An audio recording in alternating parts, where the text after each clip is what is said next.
retour du cousin de GMK. What are you doing, man?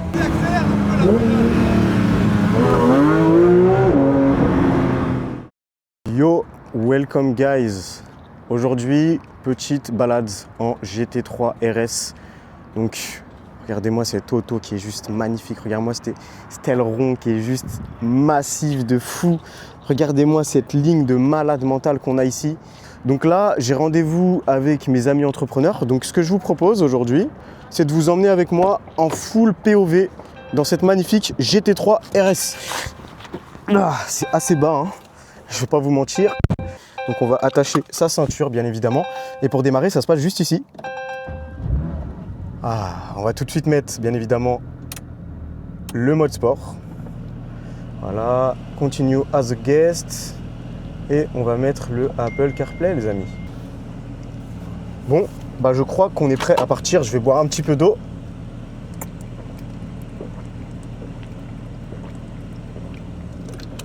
Nickel. Let's go, les gars. Go chercher Nuno, qui est avec une voiture. Je vous dis rien, je vous fais la surprise. Donc là, pour mettre le mode drive, c'est très simple, hein. Hop, là on est en mode drive. Je ne sais pas si on va faire le petit demi-tour ici. Là, on a l'aileron derrière qui s'est activé. C'est super intéressant. Donc, let's go, les gars. Vous voyez, on a le petit Apple CarPlay. Donc ça, c'est l'une des fonctionnalités qui, je trouve, est la plus intéressante. Là, on va tout simplement mettre la destination sur Waze. Voilà. Magnifique. Let's go. Donc là, on est dans ma résidence à District 1 sur Dubaï. Donc comme vous pouvez le voir, c'est assez joli. Franchement, moi je suis venu habiter ici parce que je trouvais que ça ressemblait beaucoup à Miami. Et moi j'aime beaucoup Miami. Et je suis venu m'installer ici en septembre 2024. À la base, c'était totalement par hasard, hein. Je voulais aller à la base dans un quartier qui s'appelle Dubai Creek parce qu'il y avait un lagoon et une plage artificielle. Et en fait, avant de venir m'installer, pendant un mois, parce que le temps qu'on arrive sur Dubaï, vous savez, il y a une période d'approbation pour recevoir son Emirate ID, donc qui est l'équivalent d'une carte d'identité. Et en fait, j'ai pris un Airbnb et en fait, je m'étais trompé. Le Airbnb, il n'était pas à Dubai Creek, il était à District 1. Et en fait, je suis arrivé dans ce quartier, il y avait un lagoon, enfin, c'était incroyable. Et en fait, j'ai kiffé. J'ai visité un appartement, bam, le jour même, je l'ai pris et je me suis installé. Donc là, ça fait un petit peu plus d'1 an que je suis ici. Et franchement, je kiffe. Je kiffe. Voilà. Alors là, ce qu'il faut savoir, c'est qu'avec la GT3 RS, les lames à l'avant et le pare-choc sont très très près du sol. Donc les dodanes, il faut les prendre très doucement, sinon on frotte tout. Regardez-moi ce magnifique bruit. Oh là là. Là, j'attends juste qu'on sorte de la résidence et je vais vous envoyer des énormes accélérations, là, vous allez voir. Franchement, je vous dis la vérité, à la base des bases, je ne kiffais pas ce véhicule. À la base des bases, je ne kiffais pas ce véhicule. J'avais testé la 911 GT à la base. Et GT3, pardon. La GT3 normale, hein, pas la GT3 RS. Et en fait, j'ai fait la connerie, on va dire, d'aller à Abu Dhabi avec. Donc de Dubaï à Abu Dhabi, il y avait l'UFC, je sais pas combien, là, quand il y avait Cyril Gane contre Thomas Spinal. J'ai fait 1h30 de route avec, cauchemar. Ah vraiment, le siège carbone là, c'est horrible. Ça défonce le dos et tout. Alors vous allez me dire, oui, j'aurais peut-être dû prendre un Urus pour y aller. Et effectivement, mais j'ai voulu tester, j'ai testé. Alors je dirais que c'est un bon véhicule de course. Mais comme ça, en tant que daily pour la vie de tous les jours, je préfère 1000 fois une Huracan. Maintenant, j'ai testé la GT3 RS et honnêtement, je vous donne mon avis, je la trouve sympa. Sympa pour faire un peu la course et tout. Maintenant, encore une fois, ça reste une voiture de course. Et les voitures de course, c'est fait pour le circuit. Là, on arrive dans, moi j'appelle ça l'allée de la victoire. C'est l'allée où on peut taper des accélérations. Et d'ailleurs, c'est ici précisément que je me suis fait arrêter par la police hier. Donc là, regardez. Vitesse numéro 1, mode sport activé, let's go.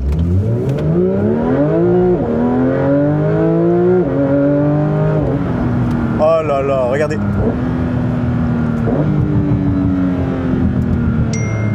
Incroyable. Et là, j'ai la fenêtre fermée, hein. Oh là là là là. Regardez-moi la beauté de ce quartier, franchement. Je sais pas si vous voyez, il y a la petite vue sur le Burj là-bas, là. C'est incroyable. Vraiment, je suis venu habiter dans ce quartier parce que c'est proche du centre-ville et je peux m'amuser ici. Oh là là, elle a patiné. Incroyable. Vas-y, on va mettre le mode track. Moi, le mode track, il me fait peur, hein. Il me fait peur, le mode track. J'ai trop peur de perdre le contrôle du véhicule. Mais vas-y, on va essayer. Parce que là, quand j'appuie, c'est pied au plancher, les gars. Je sais pas si vous voyez mes jambes, mais...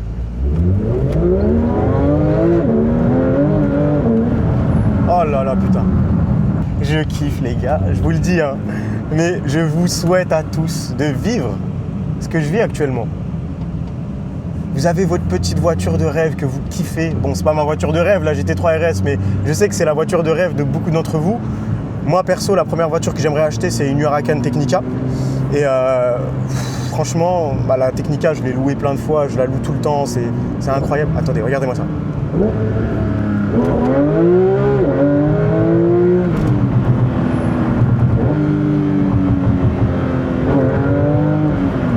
Ah, la réactivité du véhicule, c'est... Putain, je vous jure, comment ça secoue. Et là, j'ai mis la ceinture normale, hein, les gars. À la base, il y a les harnais derrière, là. Vous savez, c'est un espèce d'harnais, comme si vous étiez dans une montagne russe.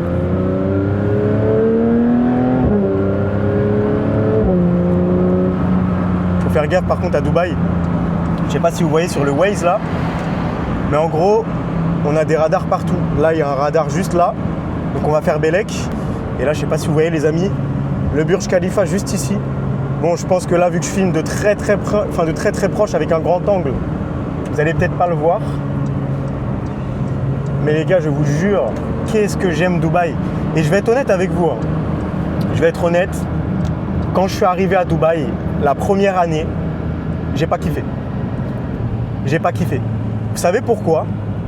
Parce que j'étais dans une optique. Moi, je suis quelqu'un, j'ai beaucoup d'ego. Et j'aime pas aller vers les gens. Et vous savez, la première année, je faisais trop le mec. Je restais dans mon coin, je calculais personne, j'étais pas ouvert aux rencontres. Et en fait, je me suis isolé parce qu'au bout d'un moment, on est loin de sa famille, on est loin de ses proches, on est loin de ses amis. Et à un moment donné, ça pèse un petit peu sur le moral. Et en fait, cette première année, elle était pas terrible. C'est pareil, moi je suis quelqu'un de chrétien, pratiquant. Et j'avais pas d'église, j'avais rien. Et cette deuxième année, je me suis dit, c'est bon, je sors de là. Je sors de tout ce truc-là et je rencontre des gens. Donc, j'ai fait la rencontre de Nuno. Nuno, normalement, je ne sais pas si vous le connaissez encore, hein, mais vous allez le connaître en visionnant mes vidéos sur YouTube. Son camion, là, il me lâche de la fumée dans la gueule. Voilà, donc j'ai rencontré Nuno. C'était un événement chez Oussama Hamar à l'époque, avant qu'il soit beaucoup moins visible sur les réseaux. Et du coup, on s'est rencontrés là-bas. Voilà, je vois un petit jeune je crois il était même pas encore majeur, le mec. Il était même pas encore majeur. Voilà, on se rencontre, direct ça match parce qu'on a les mêmes ambitions, on a les mêmes objectifs. Après, on a rencontré de fil en aiguille d'autres personnes qui te font rencontrer une autre personne, une personne qui t'en fait rencontrer une autre, et ainsi de suite. Et en fait, c'est comme ça qu'on se crée du réseau. Et puis on apprend des choses parce que moi, j'étais dans le business. J'avais mes croyances, mes convictions. Sauf qu'à un moment donné, les croyances et les convictions, elles sont limitées. Avec la vision que tu as, limitée, et tu as des résultats qui sont limités. Et puis du coup, tu parles avec un mec, le mec il te dit qu'il fait 350 000 € par mois, tu te dis putain, mais comment tu fais, mec? Comment c'est possible? Tu parles avec cette personne, elle te donne des strates, des trucs que tu n'aurais jamais imaginé, et tu évolues dans le business. C'est pour ça que vous devez vous entourer. Entourez-vous des bonnes personnes. Je vous jure, même si vous avez de l'ego, moi je vous jure, je suis ce mec-là. Je me disais, vas-y, je vais pas aller vers les gens, il va me prendre pour une merde, je viens lui parler, je le DM. Les gars, retenez un truc, hein. Si vous voulez faire de l'argent, si vous voulez faire du business, je crois que je sais plus c'est qui disait ça, je crois que c'est un mec comme Warren Buffett, enfin bref, il n'y a pas d'ego dans le business. Mettez votre ego de côté, je vous jure, l'ego ça m'a fait perdre des millions. Il y a des gens avec qui j'aurais pu tisser des relations, avec qui j'aurais pu apprendre, et je ne l'ai pas fait parce que j'ai eu cet ego. Voilà. Parce que j'ai voulu faire le mec. C'est grave, hein, mais c'est réel. Oh, regardez-moi la beauté de cette ville, regardez-moi le Burj ici, mais putain. Comment vous voulez pas être motivé? Genre tous les jours quand je me lève, je vois des choses comme ça. Regardez-moi ça. Est-ce que ça vaut pas le coup d'essayer rien que pour ce genre de choses, les gars? Moi, je pense que ça vaut le coup. Et ce que je trouve méga triste, c'est que voilà, les personnes se limitent. On n'ose pas penser grand parce que dans la société et en France, l'argent c'est tabou, le business c'est tabou. Et du coup, on a ce truc-là de pas trop parler de nos revenus. On a ce truc-là. Et la plupart des gens, et même à l'étranger, hein, sont aussi bridés mentalement. Et là, la plupart des gens qui sont autour de moi, malheureusement, c'est pas des entrepreneurs, c'est des salariés. C'est des salariés, et ces salariés-là, en fait, quand ils voient cette caisse, ils se disent « Putain, la caisse de malade mental !» Et en fait, dans leur tête, ils se disent pas « Pour moi, c'est possible, je vais pouvoir peut-être moi aussi un jour m'en acheter une. » Et vous savez, il y a quelques années, même quand j'étais encore au lycée, hein, j'avais pas de business, j'avais aucun plan, je savais pas du tout ce que j'allais faire. Je me souviens, j'étais genre le dernier des rageux. Dès que je voyais une Porsche, une Mercedes, parce que moi à l'époque je voulais grave une Mercedes et tout, c'était un rêve, parce que je savais pas que je pouvais aller chercher plus qu'une Mercedes. Et en fait à ce moment-là, moi dès que je voyais une Lamborghini, un truc, je serrais les poings comme ça, je me disais putain moi aussi un jour j'en aurais une. Genre, vraiment, je faisais pas partie des gens qui se disent non pour moi c'est pas possible, je le ferai pas. Moi c'était, il n'y a pas d'autre choix que moi j'ai une Lamborghini. C'était Lamborghini ou Lamborghini. Ouais. Bon, allô? Ouais mec. Ouais, dis-moi. Ouais descends gros, j'arrive là. Descends les caisses. T'arrives là? Là je suis en bas là. Là tu vas m'entendre downshift là, téma. Écoute. Vas-y descends gros. J'ai rien entendu. Vas-y, bah j'arrive, il fallait me dire un peu avant, vas-y. Je t'ai dit 20 minutes gros. Rentre dans le parking, ouais, mais mec, je dis toujours 20 minutes, t'arrives jamais Ah là. ouais mais toujours en retard. Rentre dans le là. parking. Ah ouais gros. Vas-y gros. C'est toi, t'es toujours en retard. Rentre dans le parking. Vas-y. Donc là on va avoir un jeune convoi, regardez-moi ça là. Je sais pas si vous voyez le petit RS6. Bon bah je vais en profiter les gars pour vous parler un peu de mon business. Donc je sais pas si vous voyez bien à l'écran là, mais sur la journée d'hier on a fait approximativement 1513 € de chiffre d'affaires, donc c'est très dégueulasse. Pour être honnête avec vous, c'est assez dégueulasse comme chiffre. Faut se dire que c'est une nouvelle brand qui vient d'arriver, qu'on est en train de faire grimper. Donc là, on fonctionne en marketing d'influence. Donc pour ceux qui ne savent pas ce que c'est le fait de payer des influenceurs pour qu'ils fassent la promotion de notre produit. Donc c'est pour ça que vous voyez, il y a toujours un gros pic. Voilà, donc c'est une stratégie. On va utiliser des créateurs de contenu pour faire la promotion. Donc pour ceux qui se demandent comment on fait de l'e-commerce, comment on commence et qu'est-ce que c'est, l'e-commerce c'est simple, c'est tout simplement vendre un produit en ligne. Okay, donc vendre un produit en ligne, donc vous allez trouver un fournisseur, enfin déjà trouver un produit, un bon produit, trouver un bon fournisseur qui va s'occuper des livraisons chez votre client. Vous allez créer votre site avec une boutique donc sur l'outil Shopify, je pense que vous connaissez peut-être. Et ensuite, il va falloir gérer le marketing. Donc soit on va faire de la publicité sur Facebook ou sur Meta, soit on va utiliser des influenceurs pour faire la promotion de notre produit. Alors il y a plein de méthodes, plein de façons de faire du marketing d'influence. Mais aujourd'hui, de plus en plus, on a TikTok, les live TikTok aussi qui fonctionnent extrêmement bien. Et les placements de produits en story, que ça, je le fais depuis 2020 à peu près. Voilà, le plus gros chiffre que j'avais fait à l'époque en 2020, c'était 12 000 € en 24 heures. C'était vraiment le moment où j'ai pété. J'ai mis les dernières économies dans ça et j'ai fait 12 500. Donc j'ai payé 2300 € en influenceur et j'ai fait 12 500 en 24 heures. Ça c'était en 2020 à l'époque. Voilà, donc ça c'était une petite journée que j'ai pu faire. Voilà, je voulais juste vous parler un petit peu de mon biz. Magnifique, on a le convoi qui arrive. Yo! Je sais pas, je te suis, vas-y. Les gars, on sait même pas où on va. Donc là, on a le jeune convoi. McLaren Artura juste ici et M4 juste ici. M4 compétition. Incroyable. Let's go ravager la ville.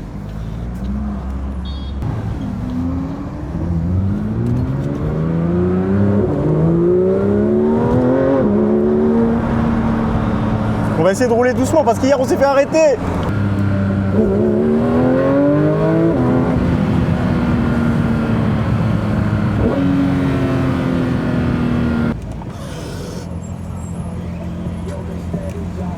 Ah ouais. Nothing, man. Look at this beautiful sky, man. What? Look at this beautiful sky. Beautiful. Yeah. I think it's Paris. We are in Paris. No, Geneva?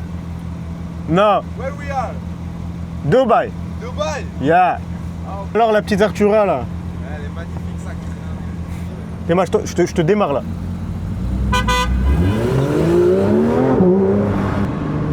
Ah les gars, je vous jure.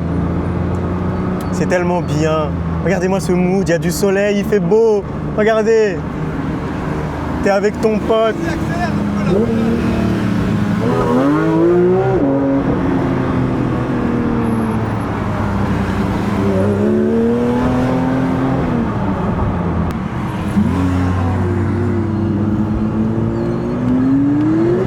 Allez, je le suis.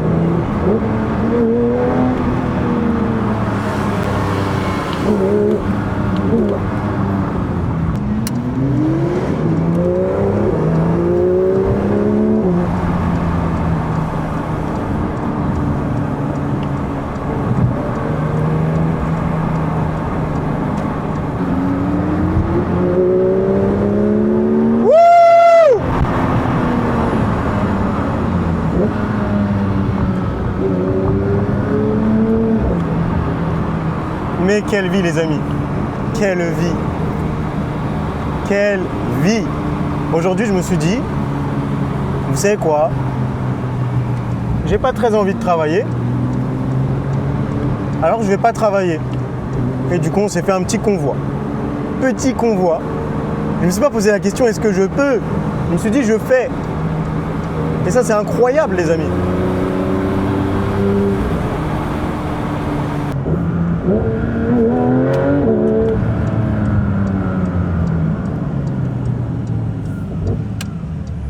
Les taxis ici, ils roulent comme des fous. Regardez-le, ce fou là qui me fait des signes. Non, ouais, je vous disais, les taxis, vraiment, tous les accidents que j'ai failli faire à Dubaï ici, c'était les taxis. À chaque fois, c'est toujours eux. Vraiment. Toujours les taxis. Ouais, là, depuis tout à l'heure, je roule et tout. C'est vrai qu'on roule un petit peu agressivement. Enfin, on roule pas vite, hein, mais on roule agressivement. C'est-à-dire qu'on retourne en vitesse 1, ensuite on accélère, du coup, ça fait du bruit. Là, c'est pas impossible que depuis tout à l'heure, il y a un policier qui sont en train de nous suivre et qui attend vraiment le moment opportun pour nous arrêter et nous soulever les voitures. Alors, je vais pas me porter la poisse, hein, mais à chaque fois que je suis avec ce mec là qui est devant, Monsieur Nuno, et bah devinez quoi, à chaque fois, il y a la police.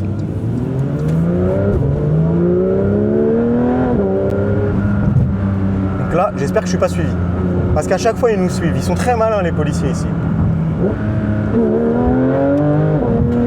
Je suis hyper reconnaissant, les gars. Vraiment. Et je vous dis ça avec beaucoup d'émotion.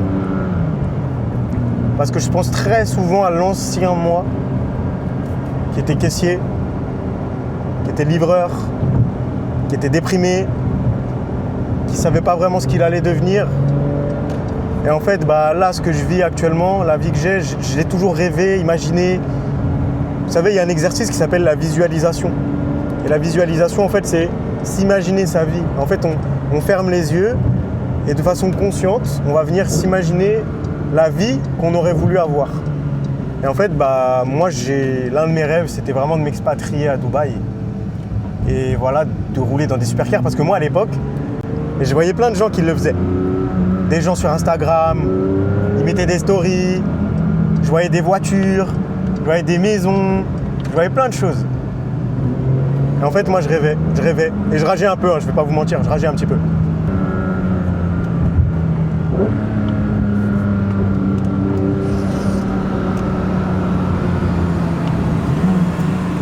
Yo, Maji!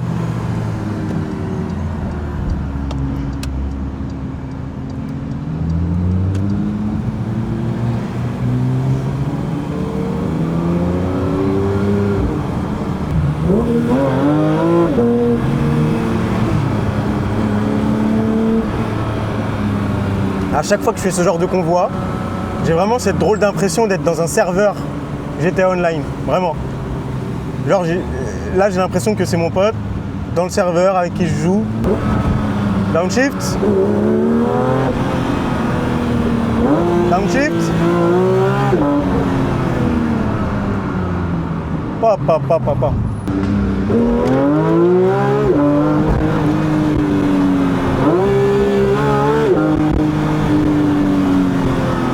Regardez-moi ce fumier. Il va où? Où est-ce qu'il va? Ouais, les gens ils me prennent en photo, c'est une dinguerie.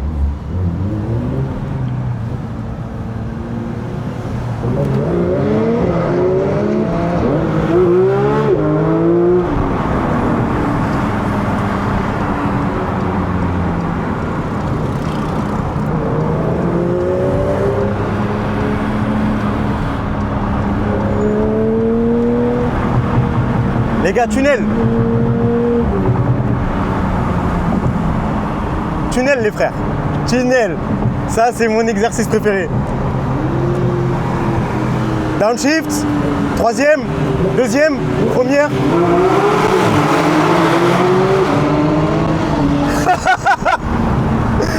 Putain.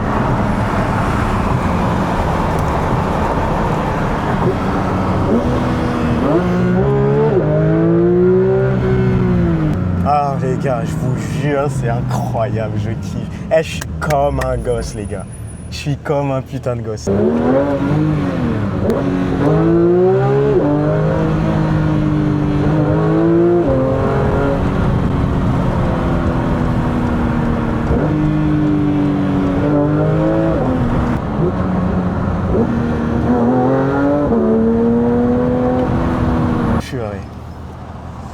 Des fois, je me demande limite si c'est pas un rêve, ce que je suis en train de vivre, je sais pas.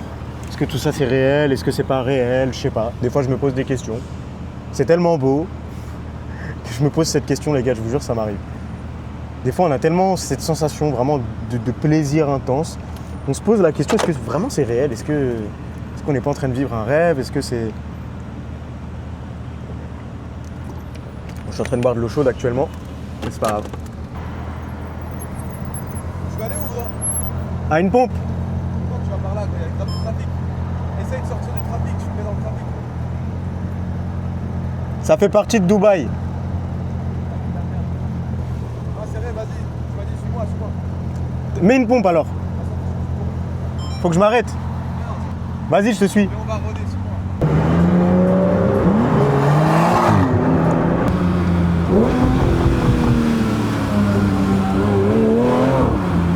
Vous avez vu là, on peut fermer les clapets et là ils sont ouverts.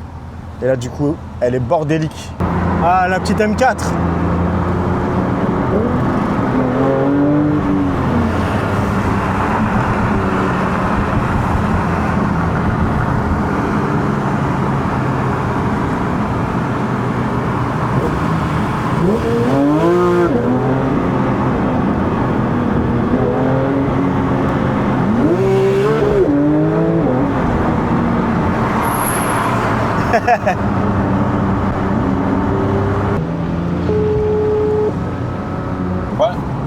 Ouais gros, vas-y suis-moi, je t'emmène quelque part là. J'ai un spot. Vas-y. Eh gros, Vas-y. eh, Mets-nous pas dans les bouchons. Hein. non t'inquiète, là par là, à droite.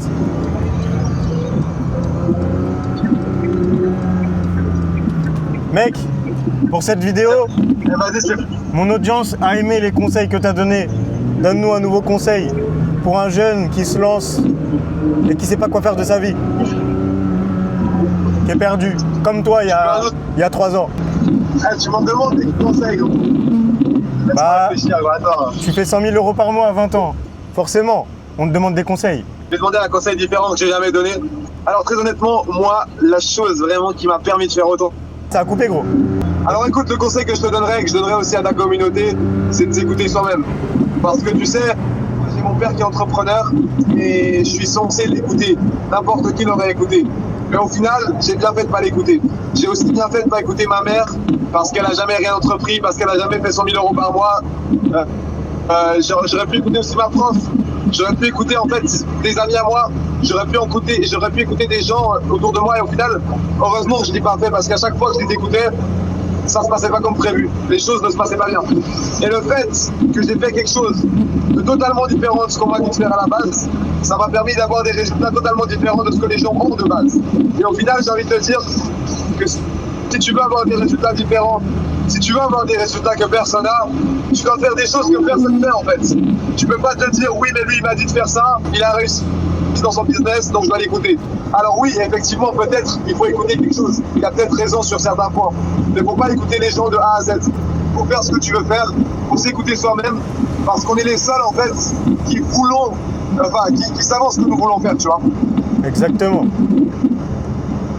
Donc au final, s'écouter soi-même. Ta mère, elle te dit de faire quelque chose, ne l'écoute pas. Ça fait mal de dire ça, tu vois, de pas écouter sa mère. Normalement, n'importe qui dirait qu'il faut écouter sa mère. Mais les gens qui disent qu'il faut écouter ta mère pour lancer un business, ils font combien? Merci mec pour ce conseil, il est très précieux. Oh. Eh, c'est sur la droite mec. Avec plaisir. Encore une fois, on est dans Forza Horizon gros, c'est pas la vraie vie. C'est vrai, c'est vrai. C'est pas la vraie vie, c'est Forza. C'est pas la vraie vie les gars. C'est Forza, c'est vrai. C'est pas la vraie vie les gars. On peut respawn. C'est pas la vraie vie, c'est Forza. Ouais, Need for Speed. Eh les gars, avancez là.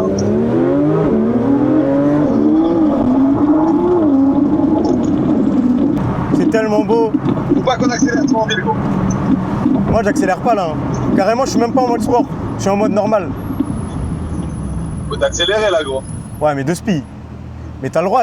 En fait, on a le droit on a le droit d'accélérer. Du moment que on dépasse pas les limites de vitesse et qu'on roule pas à 120 ici, on a le droit.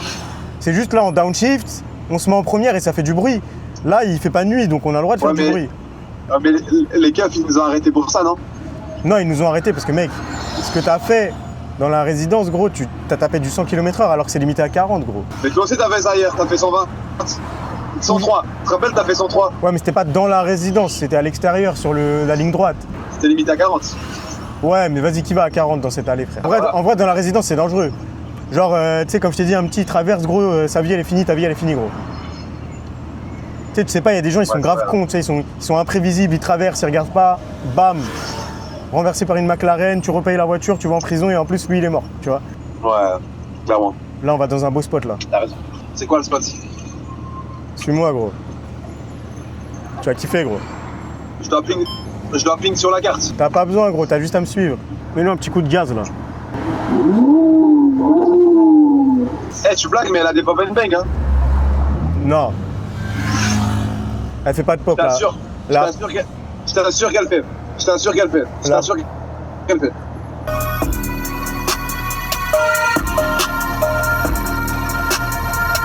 Yo, hey, too much smoky coming like Canada. Got smoke all in my lungs, I'm running from club, but I'm lacking the stamina. I'm whipping it smart and knocking me head, I'm gonna go. Ah les gars, par contre, le son dans la J3 RS, il est horrible. Ok les gars, donc là on va dans un spot que j'aime beaucoup qui s'appelle Design District. Tout simplement parce que là-bas on peut accélérer et puis surtout on a des beaux spots avec toute la skyline, toute la vue sur Downtown, le quartier business de Dubaï. Vous allez voir, c'est pas mal.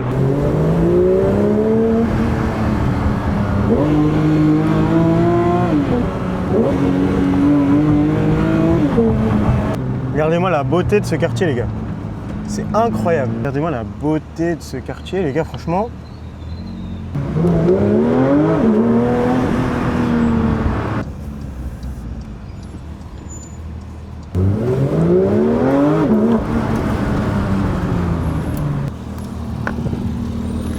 Elle t'aime trop ce parking, quoi.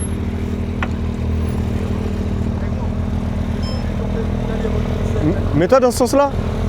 Mets-toi comme ça. T'es pas chaud, tu laisses ma caisse. Là, aller-retour, et moi la tienne, aller-retour là. Non, je suis pas chaud. Ah, c'est vrai? Je suis pas chaud. T'as peur? Ouais, j'ai peur. Non, sérieux. Ouais, j'ai peur. Vas-y. Regardez-moi ça, les gars. Petite vue sur le Burj. Mets-toi en marche avant, comme ça. Comme tu veux, en vrai. Yo, bro. Tu sais, les youtubeurs avec la What's Rosmo up? Pocket. Regardez, on dirait un aventurier, le mec, avec sa caméra sur sa casquette là. Et regardez comme il est con. Il avait la caméra là, au lieu d'être tourné comme ça, elle était tournée contre sa casquette. Et pendant 1h30, 2 heures, le mec il filmait sa casquette. Pour le retour du cousin de GMK. Regardez-moi la ressemblance. Est-ce que tu pourrais nous parler un petit peu de cette M4 compétition là? Ok, donc pour la 6e fois aujourd'hui, M4 Comp, ligne Accra, c'est aberrant. Ah, c'est une Accra? Ouais, ligne Accra, t'as 3 modes de conduite. T'as le mode road, t'as le mode sport, t'as le mode track. Le mode track, c'est vraiment pour t'envoyer en enfer. Ah ouais? Ouais. Clair. Vas-y, on va Vas-y. Vas-y, envoie du gaz, envoie du gaz.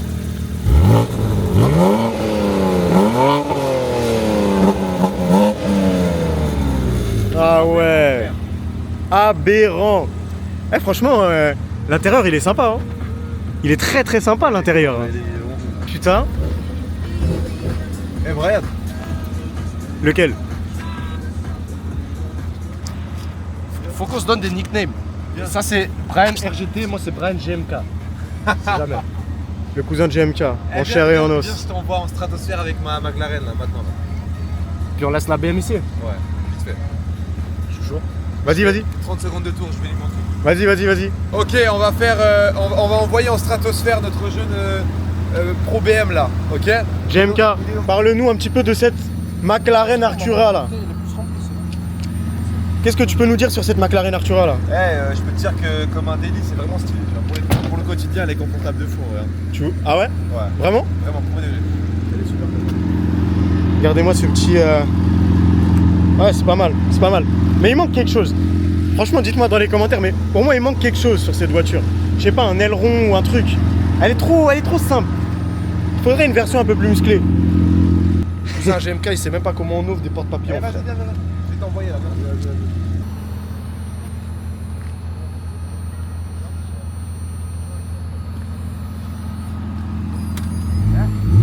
Je te reviens, ok? Je te reviens. Je te fais le salut à Chantal.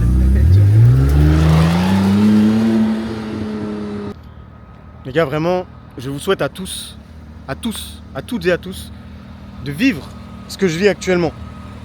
Vraiment, je suis tellement reconnaissant parce que moi, j'ai le Brian RGT de 2019 dans la tête.